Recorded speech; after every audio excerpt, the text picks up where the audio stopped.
하나님의 말씀은 마가복음 5장 26절에서 34절, 마가복음 5장입니다. 마가복음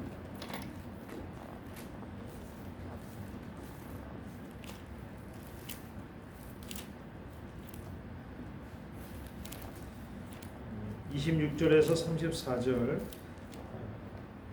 한 절씩 교독하겠습니다. 25절부터 34절 마가복음. 12해를 혈루증으로 알아온 한 여자가 있어 많은 의사에게 많은 괴로움을 받았고 가진 것도 다 허비하였으되 아무 효험이 없고 도리어 더 중하여 졌던 자에 예수의 소문을 듣고 무리 가운데 끼어 뒤로 와서 그의 옷에 손을 대니 이는 내가 그의 옷에만 손을 대어도 구원을 받으리라 생각함이러라. 이에 그의 혈루 근원이 곧 마름에 병이 나은 줄을 몸에 깨달으니라.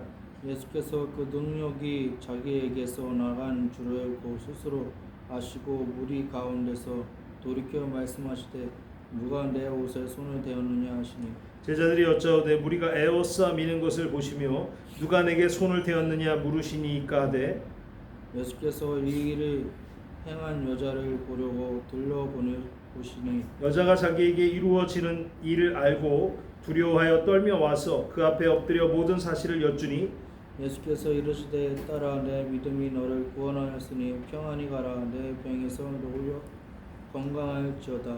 아멘.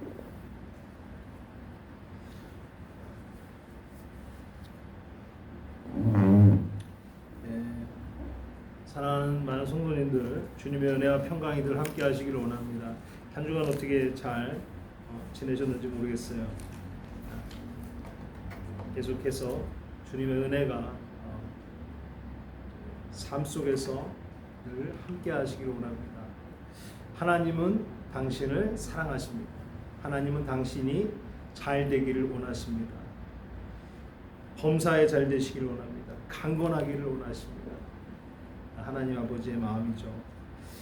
주님의 3대 사역을 제가 했는데 아마 이 설교들이 끝날 때쯤이면 다른 건 안 남아도 이거는 남을지 않을까. 주님의 3대 사역을 하나씩 해보겠습니다. 하나는 병자 치유, 두 번째는 축사, 축기, 세 번째는 말씀 선포. 이것이 주님의 3대 사역이에요. 그래서 주님이 가는 곳마다 병자를 치유하고 귀신을 내쫓으시고 그 상태에서 하나님 말씀을 선포하셨다는 것입니다. 우리는 주님의 거룩한 백성입니다.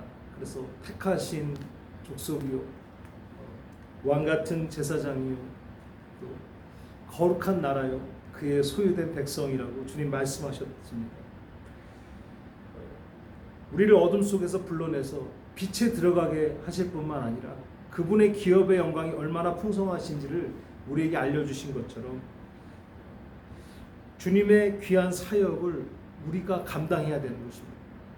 교회가 또 해야 할 부분들이 있는 것입니다. 어둠에서 빛으로 인도하는 것이 교회에서 하는 건데 복음을 통해서 정말 이 내면의 흑암, 정서적인 흑암을 깨트려서 빛이 되게 하는 것도 중요합니다. 당연히 그게 임해야 되는 거예요. 복음이 들어가서 그의 정서적인 흑암에 하나님의 나라를 세워야 되는 것입니다. 그런데 그것만큼 또 중요한 것, 질병 역시 질병, 우리 안에 있는 문제, 그것들 역시 어둠인 것입니다. 오늘 나온 혈류병 걸린 여인, 이 혈류병이라는 것은요, 여자분들에게 있는 건데 좀 19세 이상이죠. 생리가 불규칙하게 나오는 거예요. 그냥 내가 예상하지 않을 때 막 나오는 거예요. 그게 혈류병이라는 것입니다. 그래서 나중에는 막 몸이 뼈만 남은 뭐 그렇게 되는 그런 질병이에요. 오늘 혈류병 걸린 여자에게는 이 질병이 그에게는 어둠입니다. 문제였습니다. 그래서 의사한테도 치료받고 싶고 여러 병원도 다녔지만 고칠 수 없는 어둠이었어요. 현대는 질병이 하나 이상 다 갖고 있는 거예요. 질병 없이 사는 사람이 거의 없을 정도로 많은 사람들이 정신적으로나 육체적으로나 질병들을 다 하나씩 갖고 살고 있습니다. 미국에서도 가장 잘 팔리는 약 중 하나가 수면제와 우울증입니다. 우울증 약이에요. 항우울증, 우울증 약. 놀라셨죠?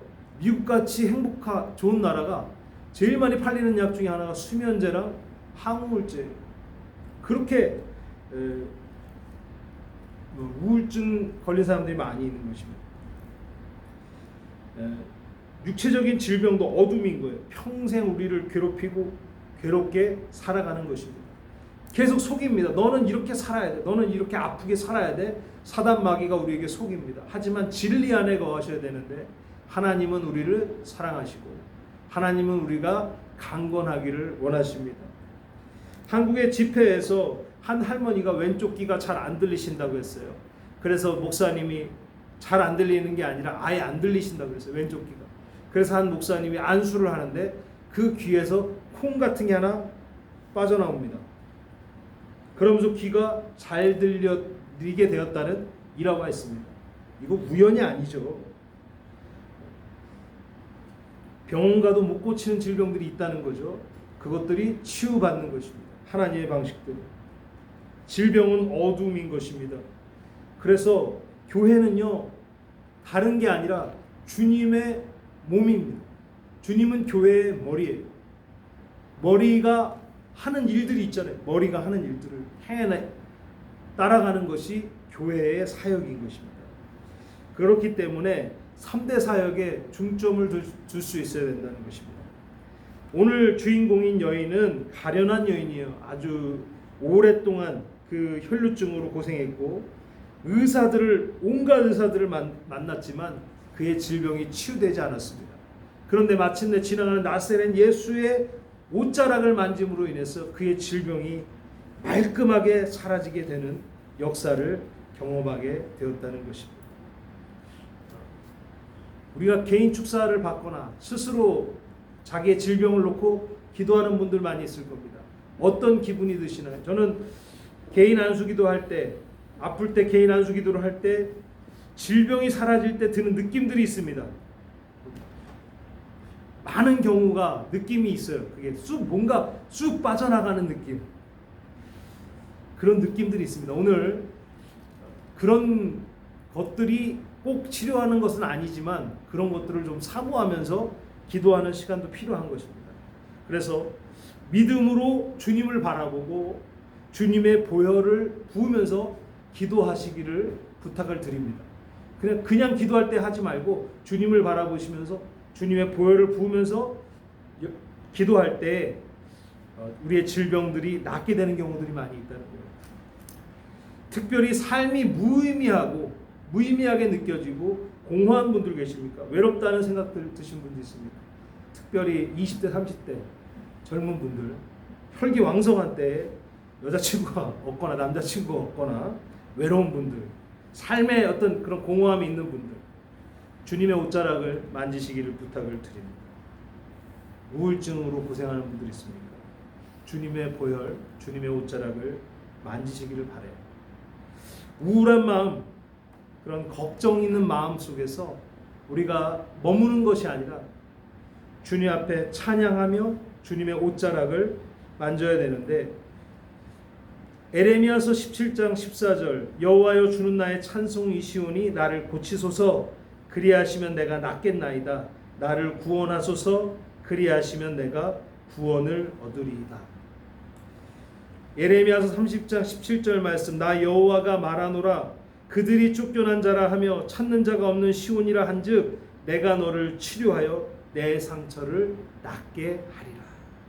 외로워하지 마세요. 주님 우리에게 말씀하십니다. 내가 너를 치료하고 내 상처를 낫게 하리라. 주님을 찬양하며 감사하며 주님께 나아가시기를 바랍니다. 그래서 우리가 오늘 드리는 건 말씀만 중요한 게 아니라 정말 찬양하는 것도 중요하고 기도하는 것도 중요해요. 하나님께 나아가고자 하는 의지인 것입니다. 정말 하나님께 나아가는 사람이 되어야 되는 것이죠. 왜냐하면 주님께서 우리를 치료하시고 우리의 상처를 낫게 하신다고 말씀하시는 것입니다. 우울한 마음이 들수록 감사의 찬양을 드리시기를 부탁을 드립니다. 감사의 찬양과 기쁨의 찬양에는요, 반드시 성령님의 임재가 그 안에 임하기 시작해요. 그러니까 회개 이후에 드려지는 그런 감사와 기쁨의 찬양. 그래서 나 기뻐하리, 나 기뻐하리, 나 기뻐하리. 원수가 나를 무너뜨리려고 내 영혼에 속삭였네. 내 영혼에 깨어 넘어지지 않고 나의 믿음의 고백이 원수를 묶네. 이 찬양의 배경이 뭐냐면요, 어떤 때 부르는 찬양이냐면, 이 말은요, 지금 우울한 상황이에요. 내 상황이 정말 힘든 상황이에요. 기뻐할 수 없는 상황이에요. 근데 이 사람이 말합니다. 나 기뻐하리. 결정하는 거예요. 내가 나 기뻐하리, 나 기뻐하리. 원수가 언제 우리를 무너뜨리려고 합니까? 우리가 돈이 많을 때, 우리가 행복할 때, 여자친구, 뭐 남자친구, 아니면 애인, 결혼해서 가정에 행복할 때, 그런 때 우리 안에 원수가 속삭이는 게 아닙니다. 질병에 들어있을 때, 회사에 직장을 잃어버렸을 때, 상사에게 혼나갖고, 죄송한 말입니다, 찌그러져 있을 때, 성적이 안 나와서, 원하는 성적이 안 나와서 진짜 미치고 막 사람이 스트레스와 분노로 막 전신을 휘감을 때 원수가 다가와서 얘기하는 거예요. 야, 이 세상 사람이면 뭐해? 죽자. 야, 너 죽어도 아무도 너 신경 쓰지 않아. 그래, 너 힘들지? 우울하게 들어가는 게 맞아. 네가 이기적으로 사는 게 맞아. 원수가 우리에게 끊임없이 유혹하는 거예요. 그런데 뭐라고 합니까? 나의 믿음의 고백이 원수를 몽. 그럴 때일수록 내가 말하는 거예요. 나 주 안에서 기뻐할 거야. 나 주 안에서 기뻐할 거야. 기뻐할 수 있는 것이 없지만 나 주님 앞에서 기뻐할 거야. 결정하고 춤추며 찬양할 거야. 그럴 때 나의 믿음의 고백이 원수를 옵니다. 원수의 어떠한 영향력도 끼치지 못하게 강력한 능력으로 나가게 된다는 것입니다. 그래서 감사의 찬양과 기쁨의 찬양에는 성령의 임재가 따라오게 됩니다. 성령의 임재가 오면서 그의 마음의 변화를, 또 그의 마음을 지켜주는 하나님의 놀라운 역사가 임하게 된다는 것입니다. 두 번째로는, 우리가 질병을 가진 사람은 회개와 부르짖는 기도를 통해서 치유를 받아요. 많은 사람들이 고백을 합니다. 장난식으로 회개 기도하는데 치유받았다, 그런 고백을 많이 들어보셨을 겁니다. 회개하면요, 마음의 치료도 있고요, 영의 치료도 있게 되는 것입니다. 주님은요, 우리가 강건하기를 원하십니다. 믿으시면 아멘 하시기 바랍니다. 강건하기를 원하십니다. 우리가 행복하기를 원하십니다. 믿으십니까? 아멘. 할렐루야. 우리의 믿음이죠. 주님 우리를 사랑하시고요, 우리가 행복하기를 원하십니다.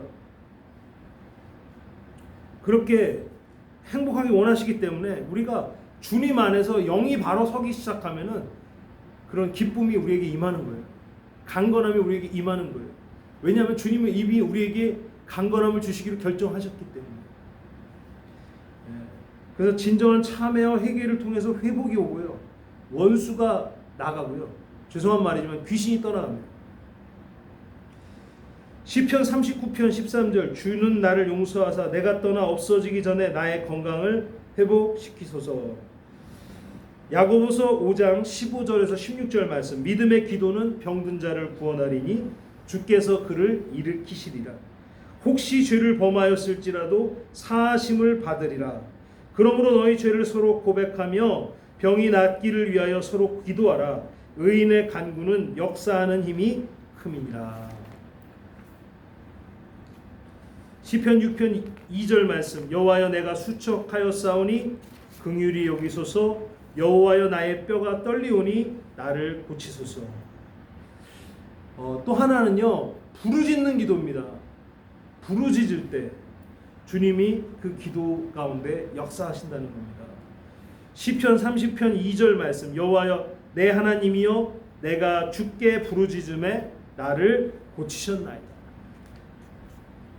잠잠히 기도하는 것도 좋지만 부르짖으면서 주님께 나아가시길 바래요. 교회에 나와서 눈물을 좀 흘리면서 소리를 좀 치면서 기도하시기 바랍니다.